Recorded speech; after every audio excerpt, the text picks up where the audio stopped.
We are made to worship. If we are made to worship, we should know what it means. How many times has it appeared in the Bible? And what does it mean in Hebrews and in Greek? Is worship the same in the Old Testament and in the New Testament? We look into this. So welcome to Light of the World on One Vision Gospel TV.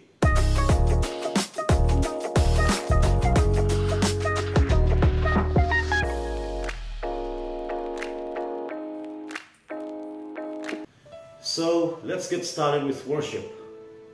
We are made to worship. And so how many times has worship appeared in the Bible? In all its forms, in all its tenses, past, present, and future.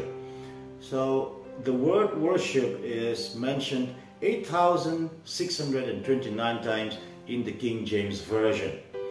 And it first appeared in Genesis 22 verse 5. When Abraham told his servants that he was to go up onto the mountain with his son Isaac to worship God.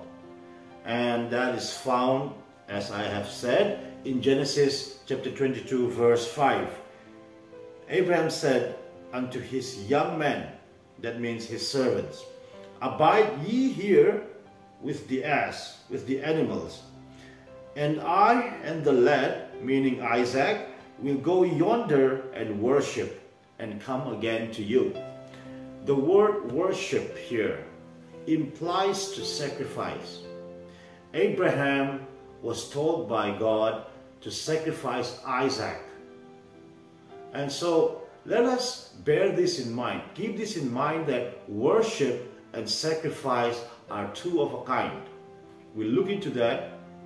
And the Hebrew word for the word used here, worship, is shacha, and it means to bow down before God. So Abraham was supposed to bow down before God, taking his son as a sacrifice to God. So sacrifice and worship are two of a kind. They correlate. And it means to bow down. So when you hear someone telling you, "Let us bow down in worship," he doesn't actually have to say that, "Let's bow down." It already means, worship already means to bow down before God. But it's okay. I'm not against it. It's good. But all I'm saying is, if anyone just tells you, "Let's worship God," or urges you to worship God, it means to bow down before God. Alright, and the word worship here is used for the first time in the King James Version in Genesis chapter 22 verse 5. But the literal meaning of it has been used prior to that. This is when God appeared before Abraham in three persons. Now, we could talk about the Trinity, but that's not the topic right now. So let's focus on what we have at hand, worship. Anyway, God appeared before Abraham in three different persons. And here it reads, Genesis 18 verse 2. "And he lifted up his eyes and looked, and lo, three men stood by him. And when he saw them, he ran to meet them from the tent door, and bowed himself toward the ground." Here the King James Version translated it, literally translated the word shacha. And so worship is not used, but the meaning of the word shacha is used. Bowing down or bowing himself toward the ground before the three men who appeared before him. Alright, and so that is to say, to worship God is to bow down before God. Now, to bring the two words together, worship and sacrifice, we will look into Cain and Abel, what kind of offering they brought to God. And that can be found in Genesis chapter 4, verse 3 and 4. And in process of time it came to pass that Cain brought of the fruit of the ground an offering unto the Lord. Verse 4, and Abel, he also brought of the firstlings of his flock and of the fat thereof. And the Lord had respect unto Abel and to his offering. That word used there, offering, is mincha in the Hebrew, and it means a gift, offering, present, tribute, and or sacrifice. And the two words are linked together. And mincha is found 40 times in Leviticus, and it describes how to sacrifice and bring offerings to God. So if you want to look into it, you will find it 40 times in Leviticus. So according to our quick Old Testament study, worship can be defined as bowing down in homage and laying down, or giving up something you care about to honor God. Now, just a side note here. Cain's offering wasn't important to God. He had no respect for Cain's offering. It was no sacrifice to give up, so God didn't accept it. If you want to know more about Cain and Abel, their offering, please read Genesis chapter 3 and 4, and you will find out the kind of offering they offered and what happened in the end. Let me just tell you a secret. Cain killed Abel. Alright, anyway, moving on. You might be thinking that you are in the New Testament era, and so worship could mean a different thing in the New Testament, because Jesus had died and rose again for us.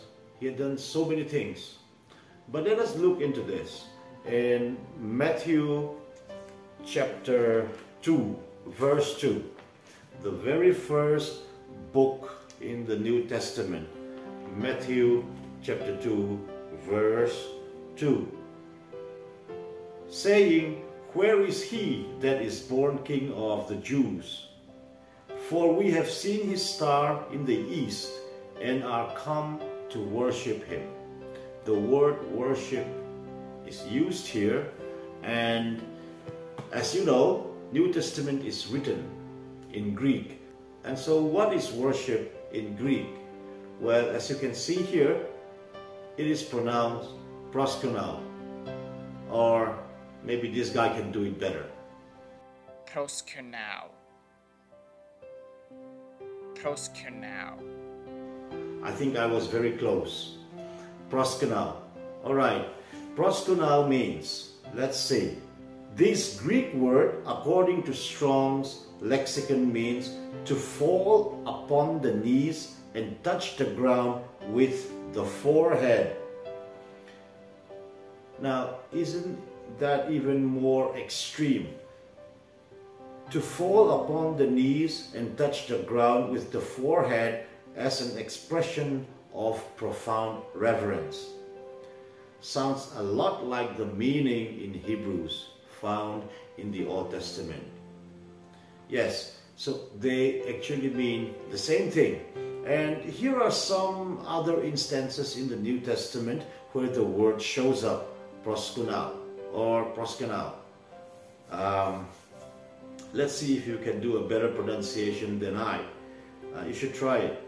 So the word proskunao is also found in Luke chapter 4 verse 8, when Satan offers Jesus the world if Jesus worshipped him. Also in Matthew chapter 14 verse 33, when the disciples worshiped Jesus after he and Peter water walked. Okay? And also in Matthew chapter 8 verse 2 and Matthew chapter 9 verse 18, when the lepers and grieving family members asked Jesus to heal incurable diseases and raise the dead. And we can also find proskunao in Mark chapter 15 verse 19. As the soldiers beat Jesus, they bow down. But this worship was a mockery. They were mocking Jesus.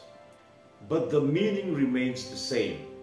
To bow down, to lay our lives down before God is worship, and that is what we are made to do. Your purpose is to worship God. We'll get into that, and we will look into what Jesus had to say about worship in the next episode. Thank you so much for tuning in, and like always, may God bless you in abundance. Thank you so much.